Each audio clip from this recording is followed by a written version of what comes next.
Hello friends, welcome back to my channel. इस video में हम लोग कुछ बेसिक टर्म्स क्लियर करेंगे, जैसे एटम्स एंड मॉलिक्यूल्स और एटम्स और मॉलिक्यूल से रिलेटेड कुछ और टर्म्स। ठीक है, तो हम लोग पहले वाले वीडियो में एटम और मॉलिक्यूल क्लियर कर चुके थे, लेकिन फिर भी इस वीडियो में एक बार फिर से एटम और मॉलिक्यूल देख लेते हैं हम लोग। तो एटम जो है वो मैटर का सबसे छोटा पार्टिकल है, ठीक है, जिसका इंडिपेंडेंट एग्जिस्टेंस पॉसिबल नहीं है। ठीक है, मतलब कि सपोज ये कोई मैटर है, ये कोई सब्सटेंस है जिसका मास है, जो स्पेस ऑक्यूपाई कर सकता है। ठीक है, ऐसे ही सब्सटेंस को तो हम लोग मैटर कहते हैं। तो ये कोई मैटर है, ठीक है। तो कोई भी मैटर बहुत सारे छोटे छोटे एटम से बना होता है। ठीक है, अगर हम चाहें कि ये मैटर सिर्फ एक एटम से बने, इस मैटर में सिर्फ एक ही एटम हो, तो ये पॉसिबल नहीं हो पाता है। क्यों? क्योंकि एटम सिंगल एटम एग्जिस्ट नहीं कर पाता है। ठीक है, तो जब सिंगल एटम एग्जिस्ट नहीं कर पाता है, ये सिंगल एटम कभी भी एग्जिस्ट नहीं कर पाता, एक सिंगल एटम से कभी भी कोई मैटर नहीं बनता है, तो इसलिए कहते हैं हम लोग कि एटम का इंडिपेंडेंट एग्जिस्टेंस पॉसिबल नहीं है। ठीक है, एटम, एक सिंगल एटम कभी भी कोई सब्सटेंस नहीं बना सकता, उसके साथ और बहुत सारा एटम होता है। ठीक है, इस एटम के साथ और बहुत सारा एटम होगा इस सब्सटेंस में, तभी ये सब्सटेंस विजिबल है हम लोग को, तभी ये दिख रहा है। ठीक है, तभी इसके पास मास है। ठीक है, तो हम लोग कह सकते हैं कि एटम का इंडिपेंडेंट एग्जिस्टेंस पॉसिबल नहीं है। ठीक है, वैसे ही अब दूसरा टर्म है मॉलिक्यूल। मॉलिक्यूल भी एटम के जैसा ही मैटर का एक छोटा सा पार्टिकल है। ठीक है, लेकिन दोनों में डिफरेंस ये है कि एटम जो है उसका इंडिपेंडेंट एग्जिस्टेंस नहीं होता है। ठीक है, बट मॉलिक्यूल का होता है। हम लोग पहले देखे थे कि हमारे पास एक ग्लास वाटर है, ठीक है, और ये वाटर जो है वो बहुत सारे H2O मॉलिक्यूल से बना होगा। ठीक है, तो यहाँ जैसे एक एटम एग्जिस्ट नहीं कर पा रहा था, अगर हम चाहें कि यहाँ पे ये एक मॉलिक्यूल एग्जिस्ट करे, ठीक है, नेचर में, तो यहाँ ये पॉसिबल हो पाता है कि सिर्फ एक H2O मॉलिक्यूल एग्जिस्ट करे। ठीक है, इसको और दूसरे मॉलिक्यूल का ज़रूरत नहीं होगा। ठीक है, तो हम लोग कह सकते हैं कि मॉलिक्यूल का इंडिपेंडेंट एग्जिस्टेंस पॉसिबल है। ठीक है, तो ये हमारा एटम और मॉलिक्यूल का डेफिनेशन था। अब मॉलिक्यूल दो टाइप का होता है। ठीक है, पहला होमो एटमिक मॉलिक्यूल और दूसरा हेट्रो एटमिक मॉलिक्यूल। ठीक है, होमो एटमिक मॉलिक्यूल नाम से पता चल रहा है कि जिसमें सेम, जो मॉलिक्यूल सेम एटम से बना हो, ठीक है, सेम एलिमेंट के एटम से बना हो। ठीक है, अब हम लोग डेफिनेशन की तरफ बढ़ते हैं। These molecules are made up of the atoms of the same element. ठीक है, मतलब कि ये जो मॉलिक्यूल्स है, होमो एटमिक मॉलिक्यूल, वो एक ही एलिमेंट के दो या दो से ज़्यादा एटम से मिलकर बनता है। ठीक है, जैसे यहाँ एग्जाम्पल देखते हैं। यहाँ पे हमारा एलिमेंट क्या है? हाइड्रोजन। यहाँ पे हाइड्रोजन का ही दो एटम है। ठीक है, ये जो मॉलिक्यूल है H2, ये हाइड्रोजन के ही दो एटम से मिलकर बन रहा है। ठीक है, यहाँ कोई और दूसरे एलिमेंट का एटम नहीं है। ठीक है, तो ऐसे मॉलिक्यूल को हम लोग होमो एटमिक मॉलिक्यूल कहते हैं। ठीक है, जिसमें एक ही एलिमेंट का बहुत सारा एटम हो। ठीक है, जैसे यहाँ और O2, ठीक है, O2 भी हमारा होमो एटमिक मॉलिक्यूल है। क्यों? क्योंकि यहाँ ये जो दो एटम है, दोनों ऑक्सीजन का ही एटम है, एक ही एलिमेंट का दोनों ये एटम है O2 में। Cl2 भी होमो एटमिक है और N2 भी। ठीक है, अब है दूसरा molecule hetero atomic molecule. Heteroatomic molecule मतलब जिसमें अलग अलग तरीके के एटम से जो मॉलिक्यूल बना हो। हेटेरो मीन्स डिफरेंट, ठीक है, दो अलग डिफरेंट टाइप्स ऑफ एटम से मॉलिक्यूल बना हो, ठीक है। तो डेफिनेशन देखते हैं। These molecules are made up of atoms of different element, मतलब कि ये एक ऐसा मॉलिक्यूल है जो अलग अलग एलिमेंट के एटम से बना होता है, ठीक है। जैसे यहाँ पे कोई दो एलिमेंट है, ठीक है, दोनों का बहुत सारा एटम होगा, ठीक है, ये दोनों एलिमेंट में बहुत सारा एटम होगा, ठीक है। तो ये दोनों डिफरेंट ये इस एलिमेंट का कोई एटम इस एलिमेंट के एटम के साथ कंबाइन करता होगा, तब एक मॉलिक्यूल जो बनता है उसको हम लोग हेटेरोएटमिक कहते हैं। जैसे यहाँ एग्जाम्पल देखते हैं H2O।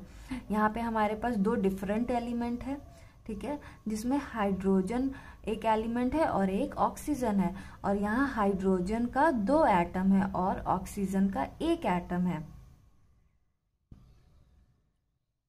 तो हाइड्रोजन का दो एटम ऑक्सीजन के एक एटम के साथ कंबाइन करके ये मॉलिक्यूल बना रहा है, जिसको हम लोग हेटेरोएटमिक मॉलिक्यूल कहते हैं, ठीक है।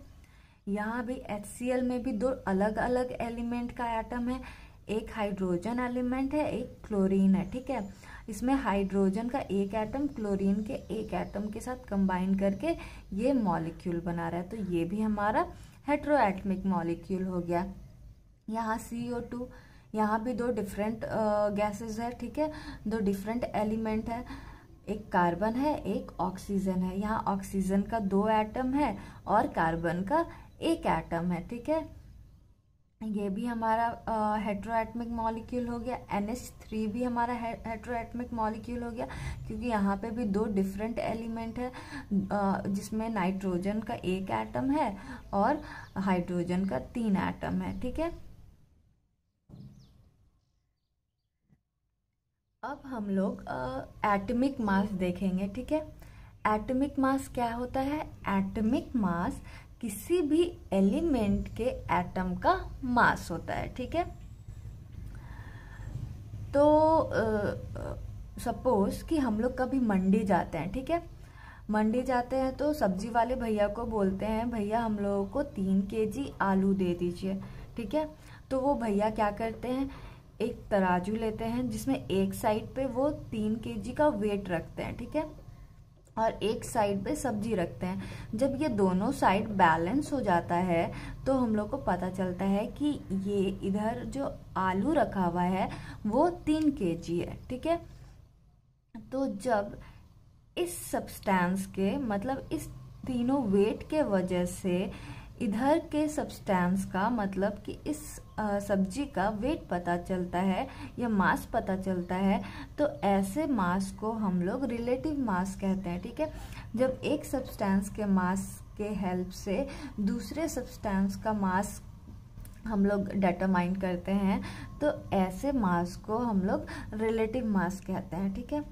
तो यहाँ पे जो ये वेट है, ठीक है, ये कैसे आया होगा?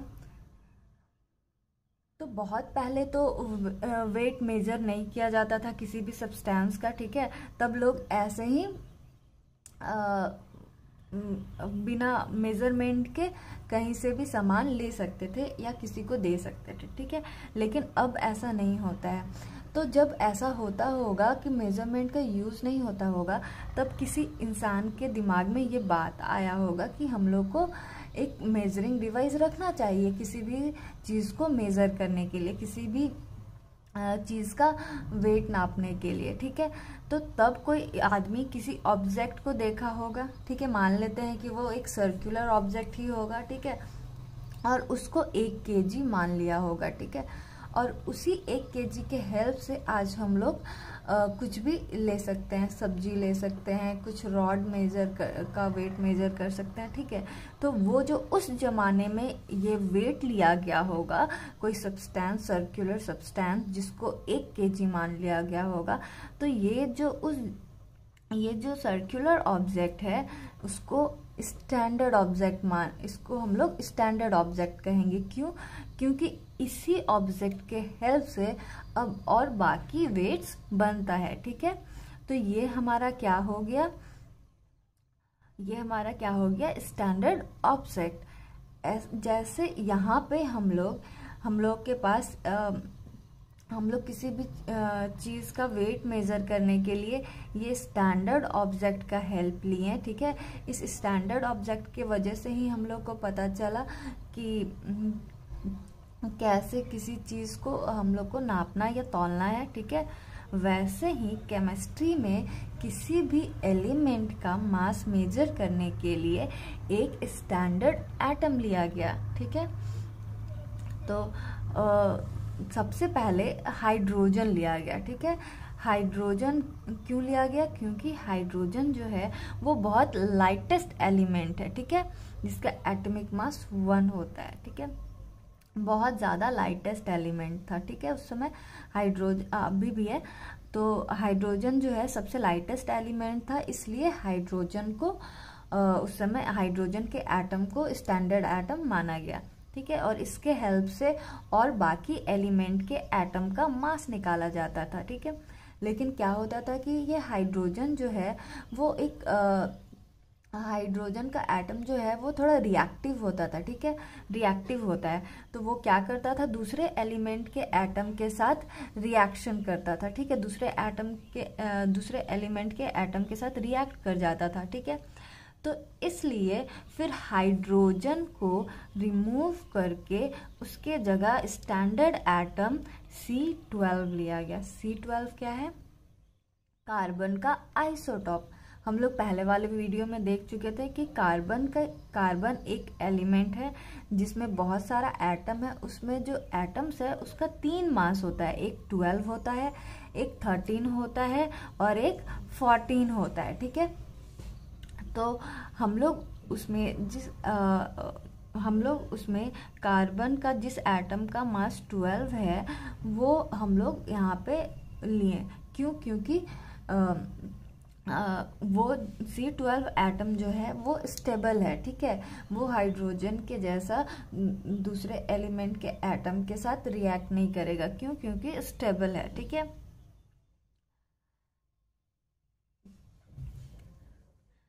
तो ये जो कार्बन का एटम है C12, ठीक है, ये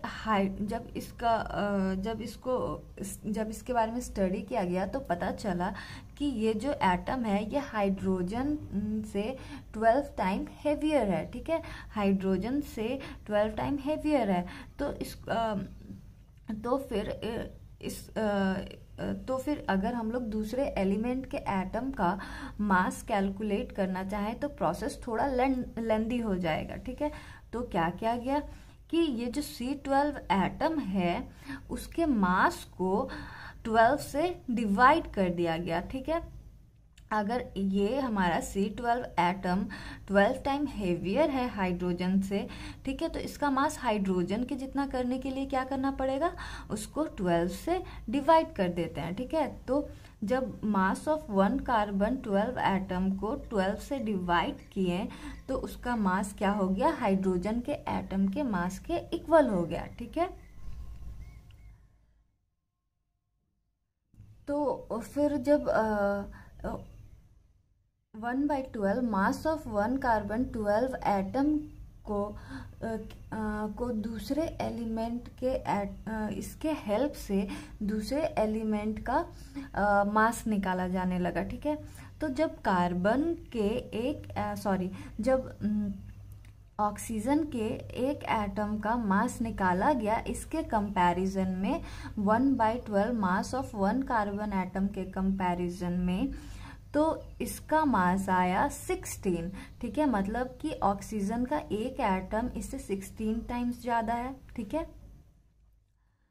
है, तो मास ऑफ 1 ऑक्सीजन एटम लिखा जाने लगा 16 into 1/12 mass of 1 carbon 12 atom. ठीक है, फिर वैसे ही जब नाइट्रोजन के एक एटम का मास निकाला गया तो ये 1/12 मास ऑफ 1 कार्बन 12 एटम से 14 टाइम्स ज़्यादा था। ठीक है, तो मास ऑफ नाइट्रोजन के एटम के मास को ऐसे लिखा जाने लगा 14 into 1/12 mass of 1 carbon 12 atom.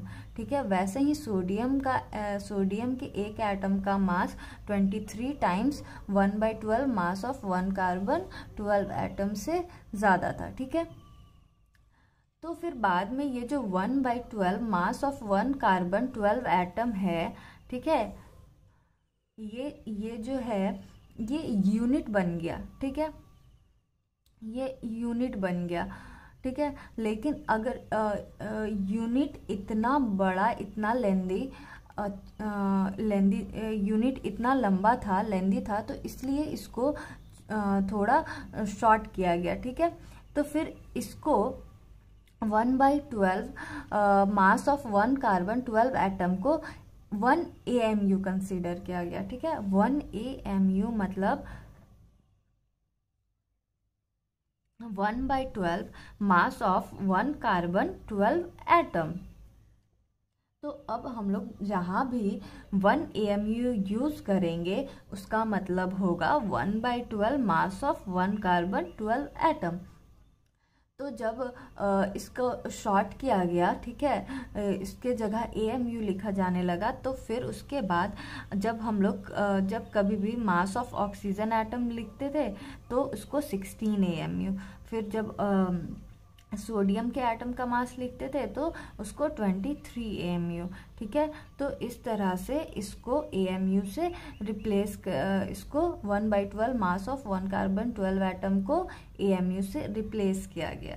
ठीक है, तो हम लोग क्या देखें कि एक के हेल्प से दूसरे का मास निकाला गया। ठीक है, कार्बन 12 एटम के हेल्प से बाकी एलिमेंट के एटम का मास निकाला गया। ठीक है, तो बाकी एलिमेंट का एटम का मास कहीं ना कहीं C12 एटम से रिलेटेड है। ठीक है, C12 एटम के कंपैरिजन में निकाला गया, तो हर एलिमेंट का मास C12 एटम के मास से रिलेटेड है, तो इसलिए हम लोग एटॉमिक मास को रिलेटिव एटॉमिक मास भी कहते हैं। ठीक है, तो अगर डिफाइन करना हो तो हम लोग कैसे कर सकते हैं?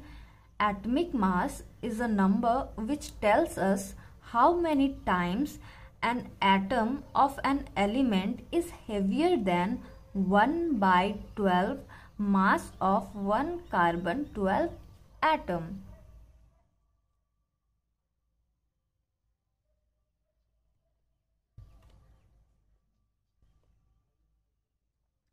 ठीक है, तो इसका मतलब कि एटॉमिक मास एक नंबर है जो बताता है कि हमारे एलिमेंट का एटम कितने times 1/12 mass of 1 carbon 12 atom से ज़्यादा हेवियर है। ठीक है, कितना ज़्यादा हेवियर है इस 1 कार्बन 12 एटम के मास से।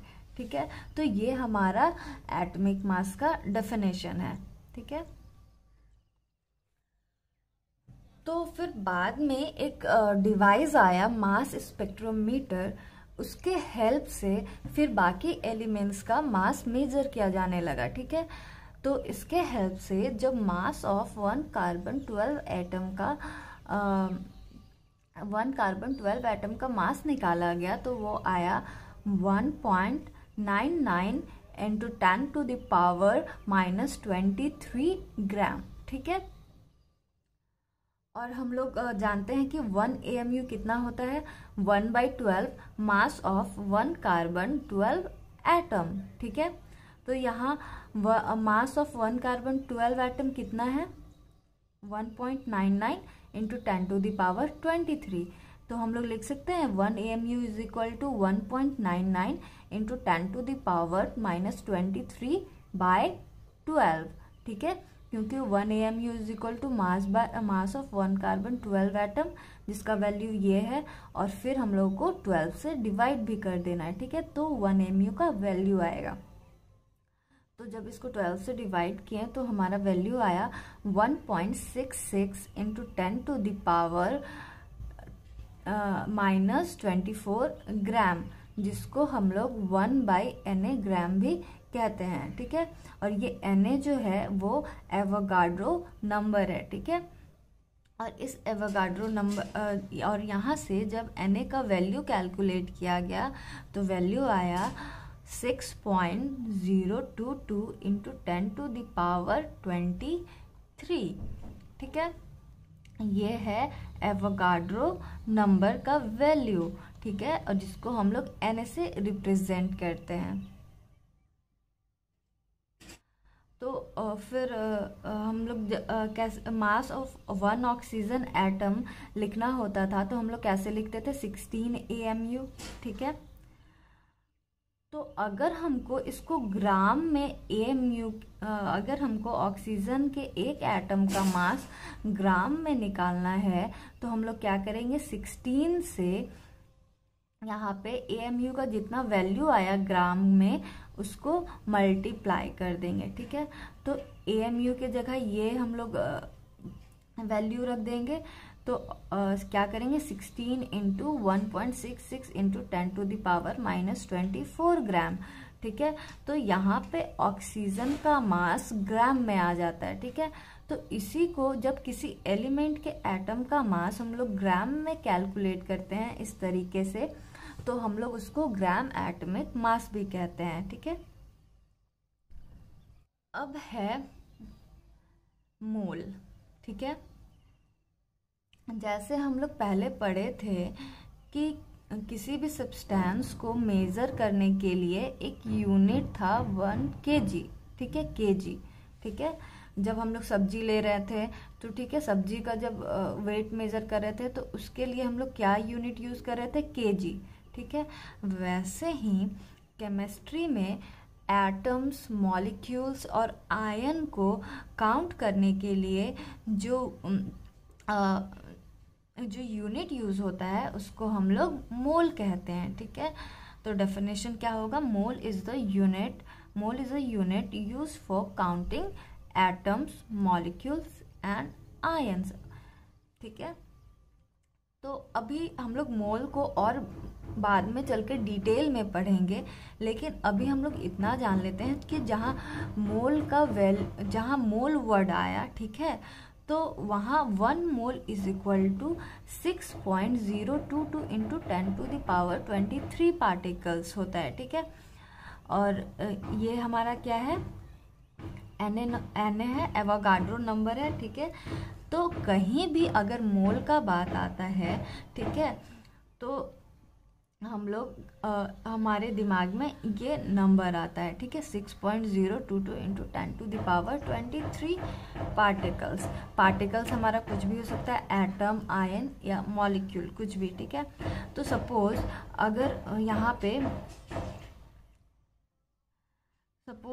यहाँ पे हमारा यहाँ पे हम लोग सोडियम लिए, ठीक है। यहाँ पे हम लोग सोडियम लिए, ठीक है। और यहाँ पे जब मेजर किए, ठीक है, सोडियम का यहाँ कितना एटम है, सोडियम का एटम कैलकुलेट किए तो आया कि 1.022 इंटू 10⁻23 है, ठीक है। तो ये जो वैल्यू आया, ठीक है, उसके बाद हम लोग कह सकते हैं कि यहाँ पे जो सोडियम है वो 1 मोल सोडियम है, ठीक है। जब किसी भी ठीक है, तो अब हम लोग समझ चुके हैं कि मोल जो है एक यूनिट है जो हम लोग केमिस्ट्री में यूज़ करते हैं किसी भी पार्टिकल को काउंट करने के लिए, ठीक है।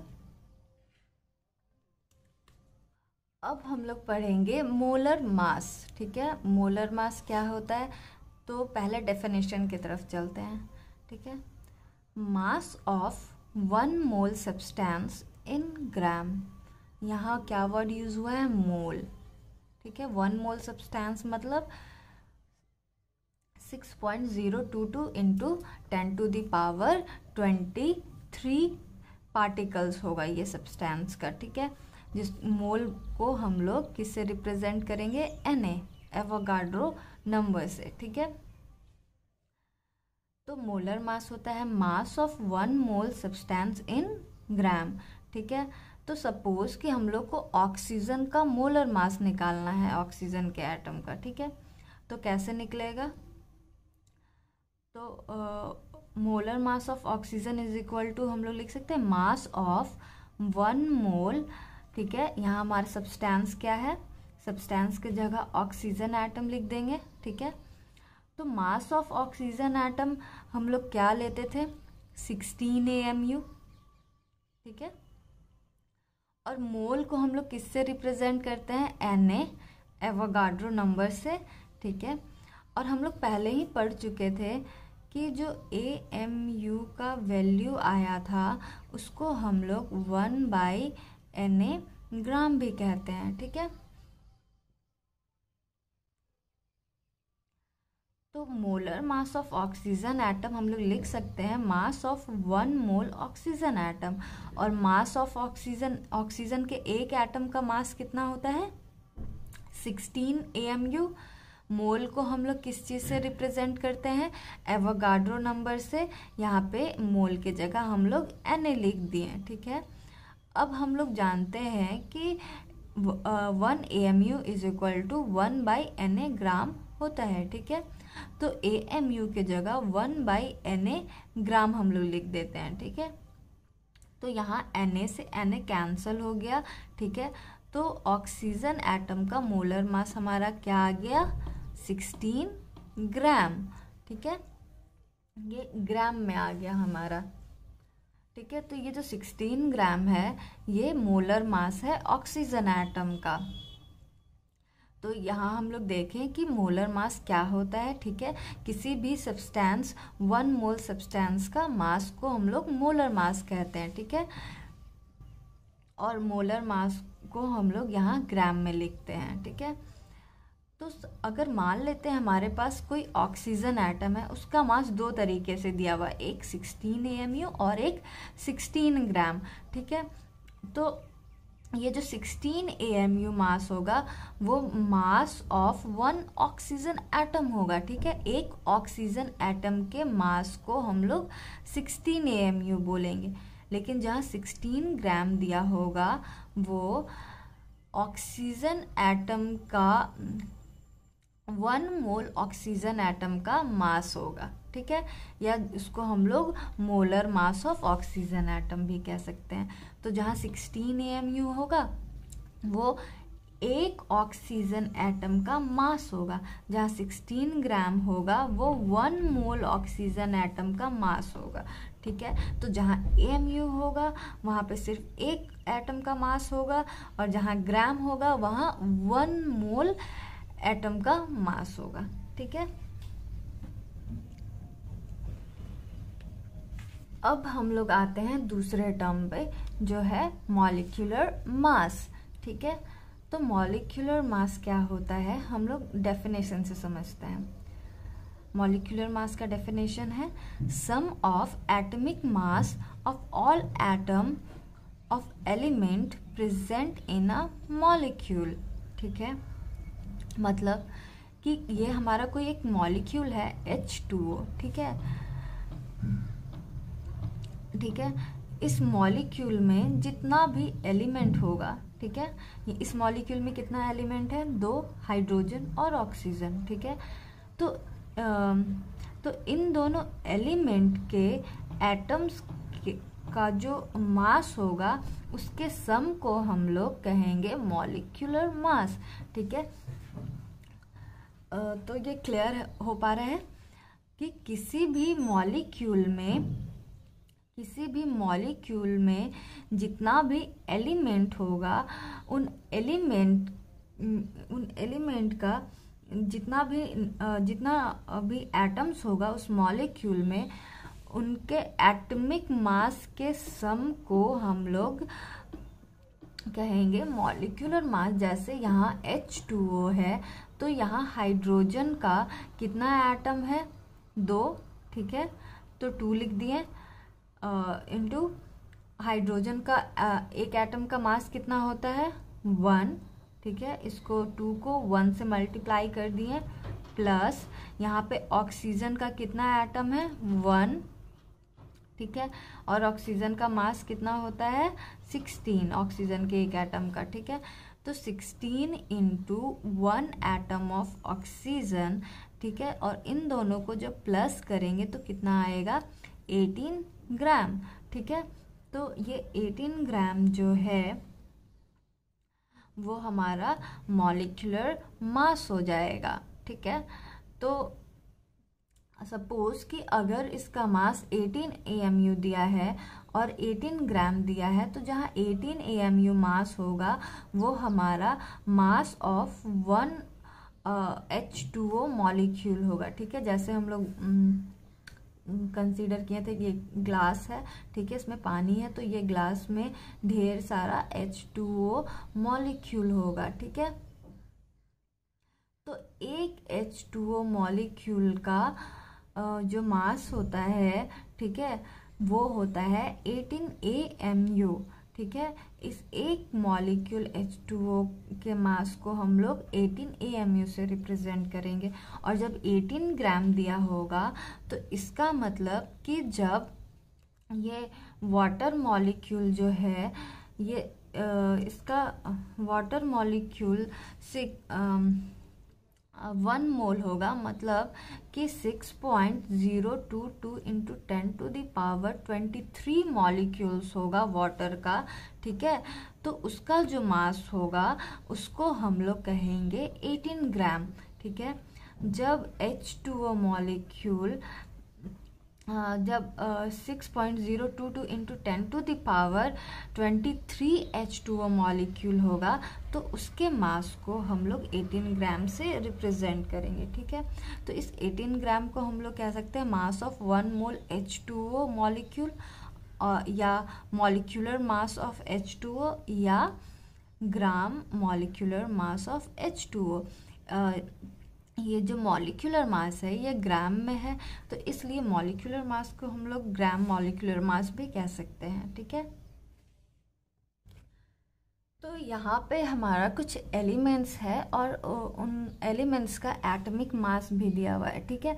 तो हम लोगों को ये कुछ एलिमेंट्स है जिनका एटॉमिक मास याद होना चाहिए, जिसके हेल्प से हम फिर किसी भी मॉलिक्यूल का मॉलिक्यूलर मास निकाल सकते हैं। तो हम लोगों को पहले ये सारे एलिमेंट्स का एटॉमिक मास याद होना चाहिए, ठीक है।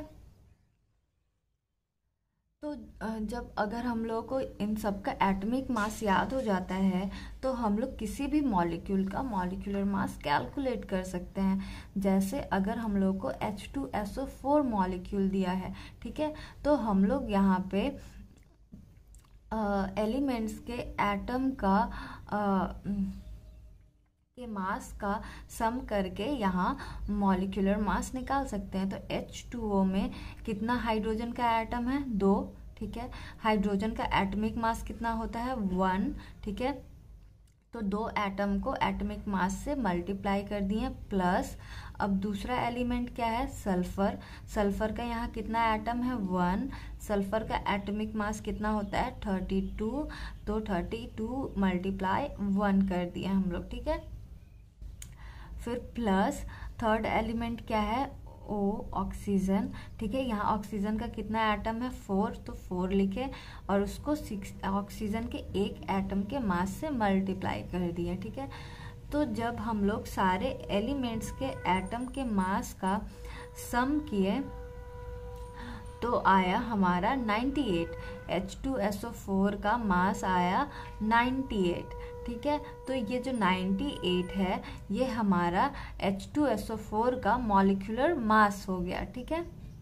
अब वैसे ही HCl का मॉलिक्यूलर मास निकालना है तो हम लोग क्या करेंगे, यहाँ पे हाइड्रोजन का कितना एटम है 1, हाइड्रोजन का मॉलिक्यूलर मास कितना होता है, सॉरी हाइड्रोजन का एटॉमिक मास कितना होता है 1, ठीक है।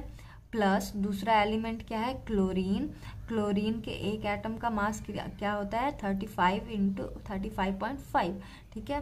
और कितना एटम है 1, तो इसको 1 से मल्टीप्लाई कर देंगे तो हमारा कितना आएगा, इसका सम 36.5, ठीक है। तो ये जो हो गया ये हमारा मॉलिक्यूलर मास ऑफ HCl हो गया, ठीक है। वैसे ही अगर CO2 का निकालना है तो यहाँ कार्बन का कितना एटम है, एक, ठीक है, और कार्बन के एक एटम का मास कितना होता है, 12, ठीक है, और एक एटम है तो इसको 1 से मल्टीप्लाई कर देंगे, प्लस दूसरा एलिमेंट क्या है, ऑक्सीजन। ऑक्सीजन के एक एटम का मास क्या होता है, 16। यहाँ पे ऑक्सीजन का कितना एटम है, 2, तो 16 को 2 से मल्टीप्लाई कर देंगे, फिर जो वैल्यू आएगा हमारा वो हो जाएगा CO2 का मॉलिक्यूलर मास। तो आज के लिए बस इतना ही। Thank you for watching this video.